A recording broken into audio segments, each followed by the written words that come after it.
බොහොමයි. ඔබ කලා විෂය ධාරාවේ උසස් පෙළ හදාරන්න ඉන්න ශිෂ්‍යයෙක්ද ශිෂ්‍යයාවක්ද? කලා විෂය ධාරාවේම දේශපාලන විද්‍යාව ඉගෙන ගන්න ඔයත් ආසයිද? එහෙනම් මේ වීඩියෝ එක ඔයාටයි. දේශපාලන විද්‍යාව කියලා කියන්නේ කලා විෂය ධාරාවේ එන තවත් වැදගත් විෂයක්. ඉසෙට් එක අතින් ගත්තාම ඉසෙට් අගේ ඉහළ විෂයක් විදියට අපිට හොයාගන්නට පුළුවන්, හඳුනගන්නට පුළුවන්. ඉතින් අපි බලමු දේශපාලන විද්‍යාවේ ප්‍රශ්න පත්‍රය හැදෙන්නේ කොහොමද කියලා. මේ දේශපාලන විද්‍යාව විෂයේ ප්‍රශ්න පත්‍රය කොටස් දෙකකින් යුක්තයි. මේ සම්පූර්ණ විෂයටම හම්බෙන කොටස් පළවෙනි කොටස හෝ දෙවෙනි කොටස වේවා මේ ප්‍රශ්න පත්‍ර දෙකටම ඔයාලට හම්බෙන්නේ කාලය පැය 5යි. හරිද? පැය 5යි කොටස් දෙකයි. 1යි 2යි. හරිද? මේ පළවෙනි කොටසට ඔයාලට කාලය පැය හම්බ වෙනවා 2ක්. පැය 2යි. ඒ කාලේ පැය 2 තුලදී MCQ 30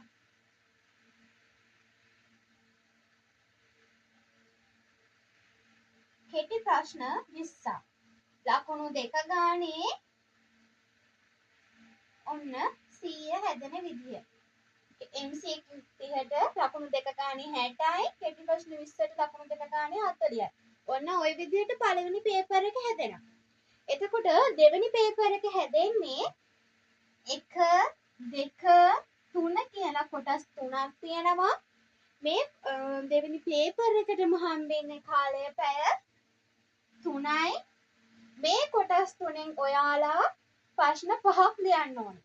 ප්‍රශ්න 10ක් දෙනවා. තෝරගත්තු ප්‍රශ්න කීයකටද? 5කට උත්තර ලියන්න ඕනේ. හරිද? ඒ ප්‍රශ්න තෝරගත්තේ පළවෙනි කොටසෙන් 1ක්, දෙවෙනි කොටසෙන් 2ක්, තුන්වෙනි කොටසෙන් 1ක් විදිහට ඔයා තෝරගන්නවා නම් වඩාත් ලේසි. හරිද? මොකද 1යි 2යි 1යි කීයද? ප්‍රශ්න මෙතන 4යිනේ. එතකොට තව එක ප්‍රශ්නයක් පස්වෙනි ප්‍රශ්න විදිහට ගන්න ඕනේ. හරිද? පස්වෙනි ප්‍රශ්න විදිහට ඔයාලට මේ විදිහට උත්තර ලියනවා නම් පස්වෙනි ප්‍රශ්න විදිහට ඔයාලට පළවෙනි කොටසිනුත් දෙවෙනි කොටසිනුත් තුන්වෙනි කොටසිනුත් වඩාත් ලේසිම ප්‍රශ්න තෝරගන්න. අන්න ඒ පස්වෙනි ප්‍රශ්න විදිහට ලියලා ප්‍රශ්න 5 සම්පූර්ණ කරන්න ඕනේ. මේ ප්‍රශ්න 10ම ඉතාමත් ලේසි ප්‍රශ්න නෙමෙයි. ගොඩක් අමාරුයි, ගොඩක් හිතන්න තියෙනවා. හරියට ලියුවොත් ලකුණු 20 ගන්නට පුළුවන්. හරිද? ප්‍රශ්න 10ක් දුන්නට අපිට ලියන්න තියෙන ප්‍රශ්න 5යි, කාලය පැය 3යිනේ. එතකොට කාලය පැය 3 කියන්නේ මිනිත්තු 180ක්. හරිද? එතකොට දර වශයෙන් මිනිත්තු 35 ගානේ ඔයාලට එක ප්‍රශ්නයකට ගන්න පුළුවන්. අපි මිනිත්තු 35 ගානේ එක ප්‍රශ්නයකට ගත්තාම ඔයාලට මේ ප්‍රශ්න 5 ඉම්මනේ නිවැරදිව උත්තර ගලවලා ලස්සනට ලියන්න පුළුවන්. නමුත් දැන් ඔයාලා පෙළක් ළමයි හිතනවා පළවෙනි ප්‍රශ්නේ මට ලේසි. පළවෙනි ප්‍රශ්නේ තුල මට ගොඩාක් කරුණු තේනවා. මගේ ඔළුව කරුණු වැඩි. මට ලියාගෙන යන්න හිතෙනවා, පිට ගාලක් ලියන්න හිතෙනවා. හරිද? ඊට පස්සේ 35 ගන්නෙ නෑ. මිනිත්තු 35 ඔයාලා ගන්නෙ නෑ. කරුණු වැඩි හින්දා මොකද කරන්නේ? මිනිත්තු 40ට යනවා. හරිද? මෙන්න මෙහෙම. පළවෙනි ප්‍රශ්නෙට මිනිත්තු 40ට යනවා.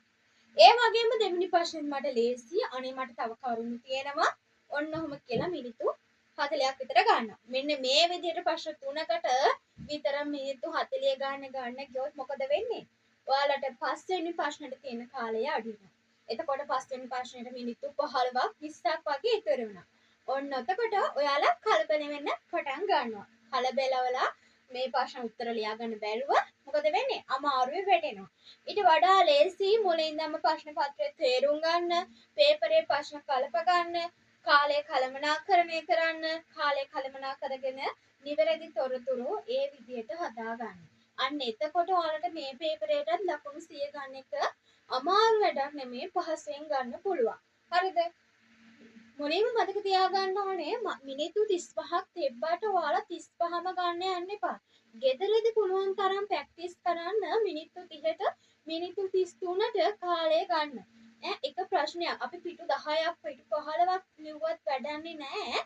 හරි උත්තරේ හරි විදිහට නිවැරදිව කාලය කළමනා කරගෙන ලියන්නේ නැත්නම්. ඒ හින්දා ලකුණු 20ම ගන්න පුළුවන් ඔයාලට මිනිත්තු 35ට හරියට නිවැරදිව කරුණු ගලපලා උත්තර ලියපුවා. ඒ හින්දා මේ විදියට ප්‍රශ්න පහ ලිව්වොත් මේ ප්‍රශ්න පත්‍රයටත් ඔයාලට අනිවාර්යයෙන්ම ලකුණු 100 ගන්න පුළුවන්. එතකොට මේ 100යි මේ 100යි 200යි මේක දෙකට බෙදලා හම්බෙනවා ඔයාලට ලකුණු. මෙන්න මේ විදිහට තමයි පේපර් එක හැදෙන්නේ. මුලින්ම කියන්න තියෙන්නේ හරි විදියට තේරුම් ගත්තොත් දේශපාලන විද්‍යාව කියලා කියන්නේ අමාරු දෙයක් නෙමෙයි.